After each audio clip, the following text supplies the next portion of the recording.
Being a fangirl was probably the best 4 years of my life.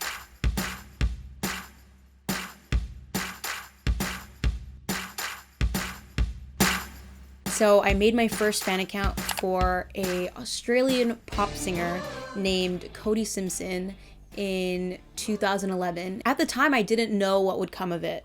Hey, this is at the Cody Society.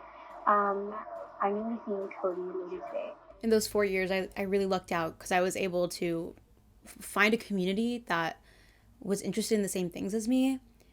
But then I also made a group of friends that I would eventually be friends with past fandom. I met Elise, Alexa, and Melissa online. It's just like so crazy to think that we all wouldn't be like here right now if it wasn't for Cody Simpson. I personally can't remember like that one moment where we all were like, okay, this is our group. It was September 8th. I remember this. September 8th. That was the first ever event we actually got together as a group.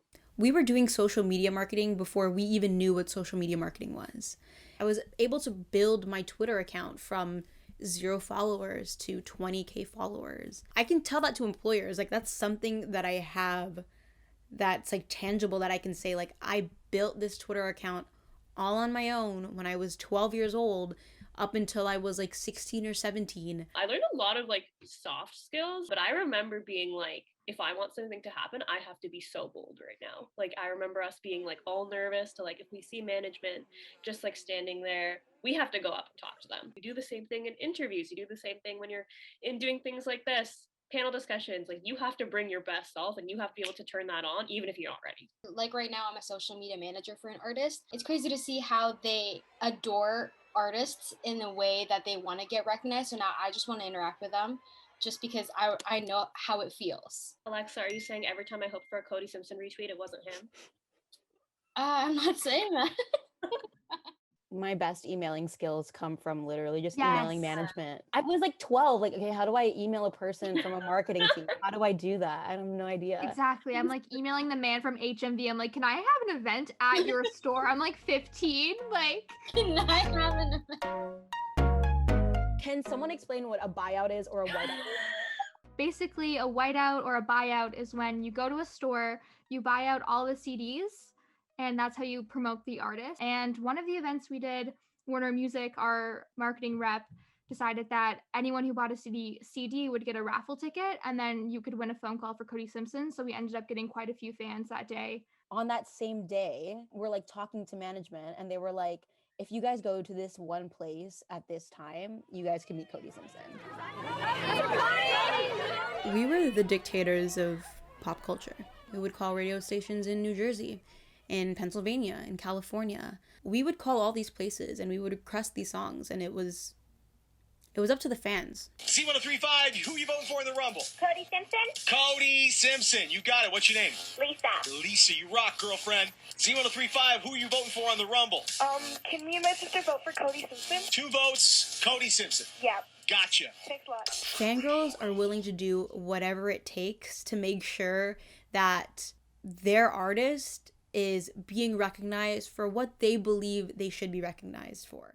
Last night was probably like the best night of my life. We drove 16 hours from New Brunswick just for Cody, and it was the best concert I've ever been to. It was amazing. I cried. Do you guys remember doing those signs? Because I printed 300. There's just one concert, and I know they're all gonna agree with me, and it was the best concert. We were all lucky enough that we were all going, so we all met up with each other. So we printed out, I can't even tell you how many, like maybe 500 posters. We get into the venue early and we start placing posters all around. The song comes and the posters go up, and it is such a moment. And it's like all of this comes together through a community. You can't do this by yourself. And it is a collective thing that we all get to create together. And it was such a memorable moment.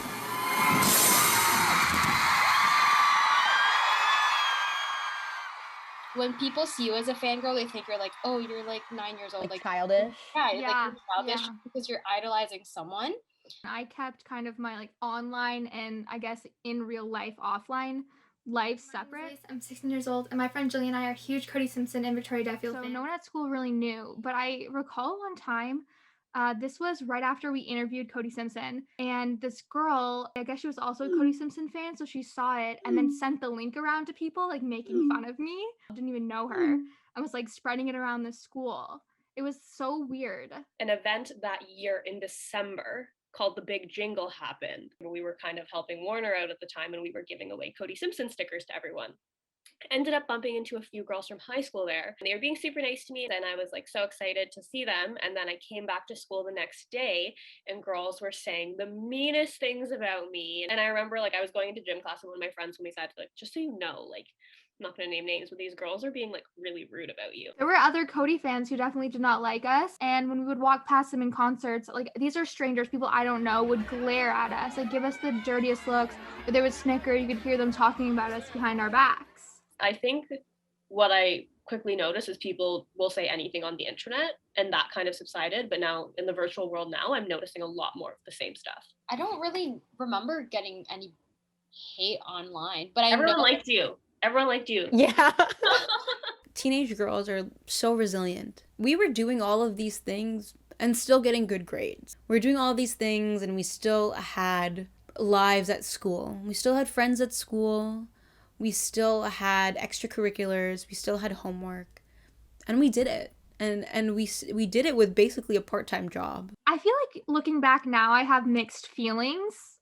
I was in a media studies program, and a lot of what we learned just about media and just, I guess, how we kind of worked for free essentially for so long. And I think we did a lot of work, but I think it was a lot of free labor. It was a really cool experience, and getting to talk about it, like, oh, like I got to work with like marketing managers, and I got all these opportunities from it. And then I think back, I was like, I would never do those things now without being paid.